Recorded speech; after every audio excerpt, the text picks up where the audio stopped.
Welcome to this explainer. Today, we're diving into something that affects literally millions of us every single day, often without us even realizing it. We're going to explore the psychological toll of our modern digital landscape, and specifically, we're zeroing in on the intense, often totally hidden mental health risks for content creators.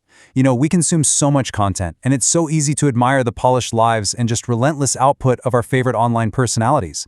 But behind the ring lights and those carefully crafted thumbnails, a very real, very urgent crisis is unfolding. It's a crisis of burnout, severe anxiety, and a desperate chase for validation.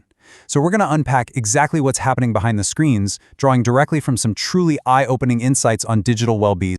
So I've got to ask you right off the bat, what is the true cost of chasing views? Think about it. We've built this entire economy around attention. But when human value becomes so tightly tied to digital metrics, likes, shares, subscriber counts, something fundamental just breaks. For so many creators, the internet isn't just a fun place to share ideas anymore, it's a relentless treadmill. And that pressure to constantly perform creates this massive disconnect between the glamorous illusion of internet fame and the really harsh realities of daily digital life. And look, the reality here is stark. The sheer scale of the medical consequences we're seeing right now is genuinely alarming. Recent survey data actually points to a sharp rise in hospitalizations. And we aren't just talking about everyday social media scrollers here. This data specifically highlights kids, teenagers, and notably, YouTube creators themselves, who are literally being admitted for severe psychological problems. We aren't just talking about feeling a little stressed out at the end of the week. We are talking about clinical, debilitating mental health crises that are directly tied to screen time and the immense, crushing pressure of content creation. The creator mental health crisis. Let's get right into the specific pressures and psychological traps fueling this breakdown. When you're caught in that desperate, day and night obsession to satisfy a totally faceless algorithm, the boundaries of common sense just kind of evaporate. To keep followers engaged, a lot of adult creators are actually pushed into highly risky behaviors.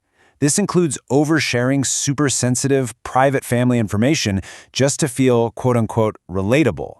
It includes generating dangerous, edgy, or overly revealing content simply to grab a fleeting moment of attention. That deep anxiety of losing relevance, it pushes people to compromise their own privacy and physical boundaries, all for the sake of a click. Moving right along to setting healthy digital boundaries, because thankfully we can pivot from this dark warning to some empowering, actionable strategies. You can participate online without letting the algorithm run your life.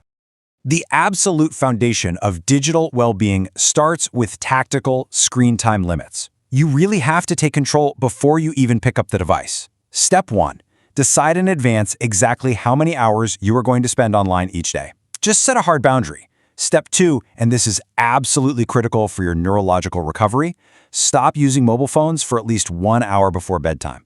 The blue light, the endless scrolling, those little dopamine hits, they absolutely wreck your sleep architecture, which is exactly when your brain is supposed to be healing from the day's stress.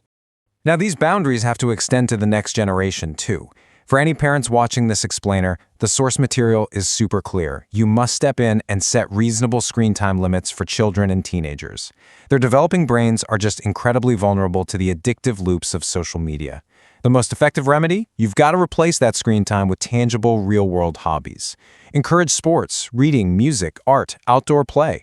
Ground them in the physical world before they get totally lost in the digital one. Let's be honest. Daily limits aren't always enough to combat deep digital burnout. Sometimes you need a massive, systemic reset, like a weekly digital detox. I highly encourage you to schedule one full day every single week where you step away completely. No scrolling, no checking metrics, definitely no uploading. Use this day to actually reconnect with yourself and your environment. Try practicing meditation, do some yoga, get some exercise, or just spend time in nature. Nature is pretty much the ultimate antidote to the overstimulation of the digital world.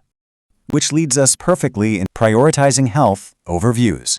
Setting physical boundaries is great, but surviving the creator economy long-term, that requires a total cognitive rewire. We're basically faced with a really stark choice here. On one hand, you've got views, subscribers, likes, viral trends. Let's be real, these are just fleeting numbers on a server somewhere, completely out of your control. On the other hand, you have your mental and physical health, your inner peace, and the ability to create actually meaningful content. Those are the actual foundations of a fulfilling human life. So I want to challenge you right now. Are you trading those invaluable, real-world assets for hollow digital metrics?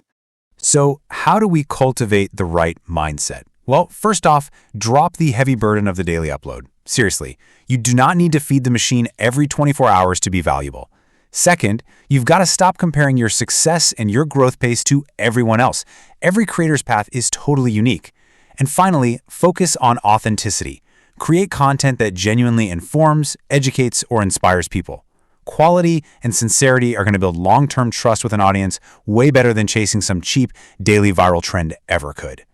Now, the crucial point is knowing when boundaries and mindsets just aren't enough. If you're experiencing persistent stress, insomnia, anxiety, depression, or that really deep, heavy burnout, the absolute best step you can take is consulting a qualified mental health professional. I want to speak directly to anyone who might be struggling right now.